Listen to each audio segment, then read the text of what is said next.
a quick impromptu edition of the British Realist tradition. Glad to get back on this subject for podcasting. This is some radio archive. Song from Detroit. Jack Ashford was part of the Funk Brothers setup, which was the brilliant rhythm section for most of the Motown records, and he did a lot of the weird percussion things which you can hear throughout that song.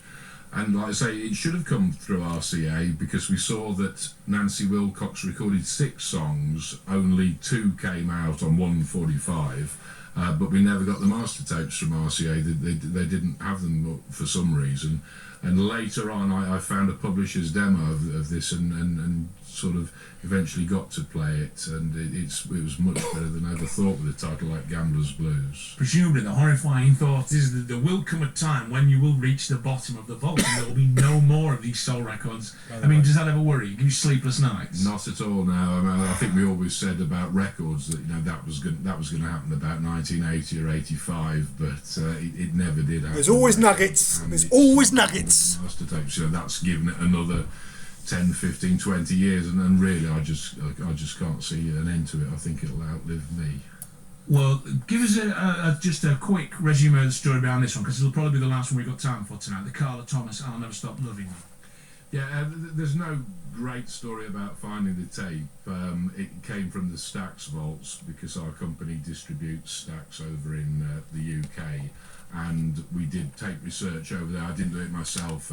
Roger Armstrong and Peter Gibbon from the company went and copied anything that they saw in the vaults, because, you know, any Stax tape is worth a listen. And in the middle of it was this beautiful Carla Thomas song, which is quite unlike anything she ever did, and again, it's just unbelievable how it never came out, but we're glad that we eventually got hold of it.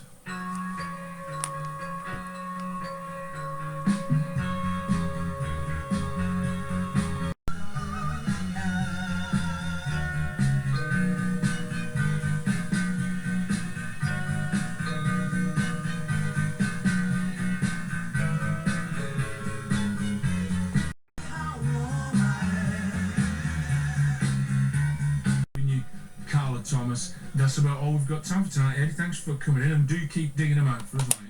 I'll keep trying. And next week it's just me and a bunch of my favourites, and there'll be news of an exciting competition. Thanks for listening tonight. Good night. Eminem and his Peanuts, one of Eddie Crowsdale's discoveries that we're playing tonight on All Singing, All Dancing, All Night on Radio 2. What's the story with that one, Eddie? That's an unissued master tape from Money Records in Los Angeles, which is a label that we actually bought lock, stock and barrel recently, and in researching the tapes we found lots of nice, exciting unissued songs like that. I mean, that's sort of not a dynamic song, but it's just beautiful singing. It's one that sort of really grows on you and gets under your skin. I went over to Los Angeles and did some research on the label to find out more about these tapes that we didn't know about, and to get the story for the CD booklet. And I eventually spoke to this guy on the phone, and he told me, you know, all about Eminem and the Peanuts. And what was rather quaint was that when he came up with the name, he was a little bit worried about copyright, so he rang up the M&M's factory in America and said, would you mind if we used your name for our group? And they said, certainly go ahead. Said, we're just doing chocolate at the moment. We've not got no plans for the music business. You know, you feel free to use it, which was rather symptomatic of the naive 60s, where I think it'd cost them a bit more today if you tried it. That's fantastic, yeah. This is Nancy Wilcox and Gambler's Blues. We'll be hearing the story of this afterwards.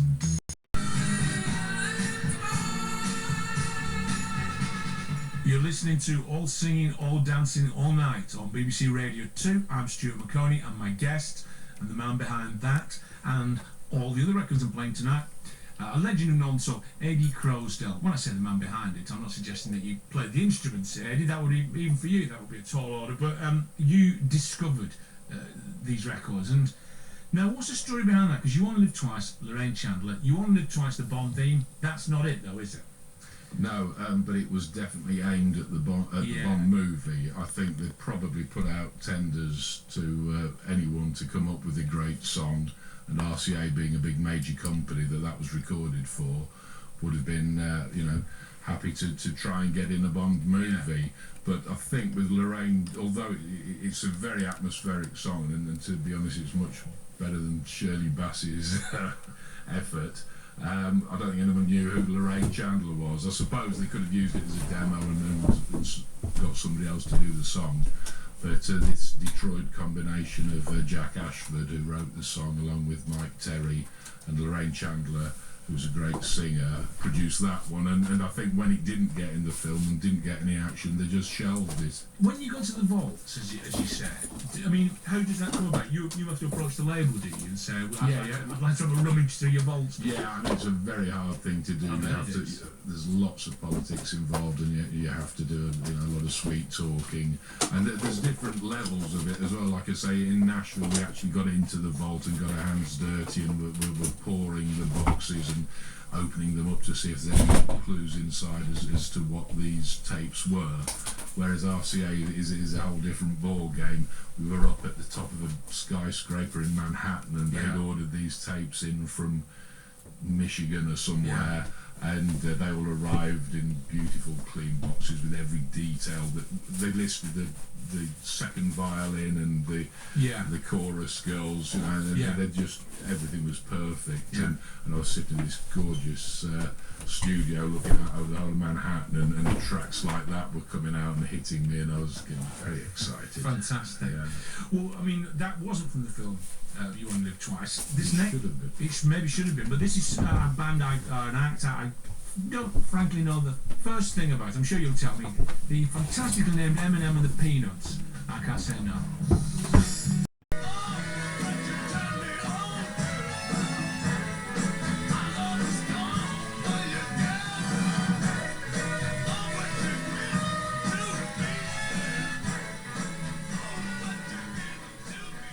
Benny King's Get Into Me. Benny King, of course, absolute soul legend. But how did you come across that track? Because that wasn't one that you'd know. That wasn't one that Benny King connoisseurs of old would know, was it? No, again, that was unissued. What actually happened was I found it of all places in Hanway Street down in the West End, the back of Tottenham Court Road tube station.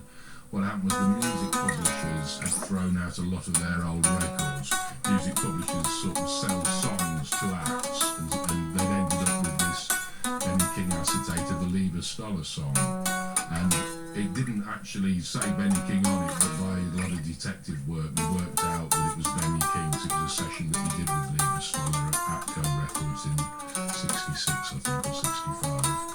And again, I think it cost me £8 or something, and I just started playing it to myself, and I realised what a great record it was. And that became popular by DJing around the Northern Soul clubs. But the other nice twist to it is that the Atlantic tape vault that should have had that master tape in had burnt down in I think in the early 80s, and Atlantic didn't have a tape of that record, so by finding the acetate we managed to dub the record and clean it up digitally, and it eventually came out on CD. But that is the only available way of saving that word for record. It's like Tony Robinson's Time Team, really. No, it's not. Isn't it? Oh, it's real Rex. Albeit quite a lot more interesting, I have to say. And certainly you can't dance to Tony Robinson's Time Team. Yes, you can. This is a real favourite of mine. This is something you put out and discovered. Well, you can tell me exactly when afterwards, but I really love this, and I played it on our New Year special. It's Lorraine Chandler, You Only Live Twice. So what have we learned so far from looking at the media coverage of the Northern Soul, the Chicken Soul phenomenon as it had come by then, early 2003, 4, I think. I remember talking to Declan about this programme. What have we learned?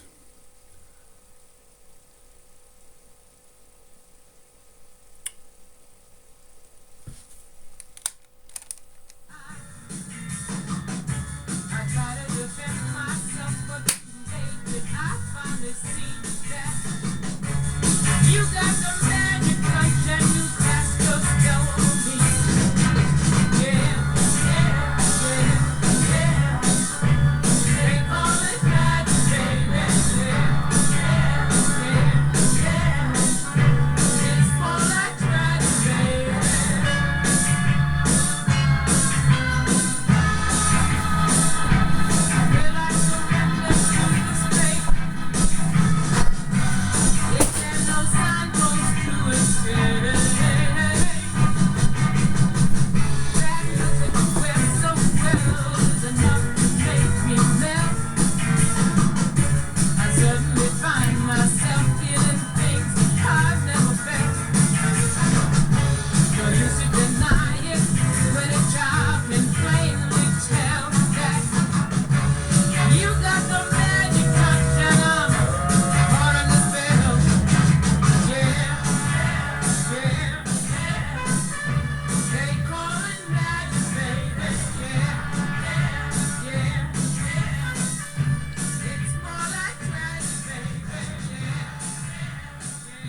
Melbourne Moore, the magic. Now, at the end of that, I don't care what Stuart has to say. I don't care what Harborough has to say. What I care about is that on my SoundCloud, when I finish a track on my SoundCloud, it comes up with Jess Roberts' version of Send Me a Postcard. Now, Jess Roberts, I spoke to directly after the Wicker Man set at Supersonic, which is one of the best sets I've ever seen. And when I corresponded with her via Facebook, via MySpace, I mentioned that I thought she was as good as Melbourne Moore. Now, that was a complete fluke, as you saw there. I haven't listened to this tape in a long time. Let's see what... They cut 2 or 3 records for every single they put out, and someone just says, no, that's not good enough. Yeah, the best story on that was the guy at Cameo Parkway would take home, say, 4 tracks by an artist and play them to his 10-year-old daughter. Right. And she'd say, well, I like that one and that one, but I don't like those 2. So he would choose the 2 that his 10-year-old daughter liked. Here's another one that I know, another name that will be well known to all soul enthusiasts, and I think another equally interesting story associated with that, which we'll hear afterwards. Get Into Me, Benny King. So, Ms Roberts, consider that my postcard. 12 minutes.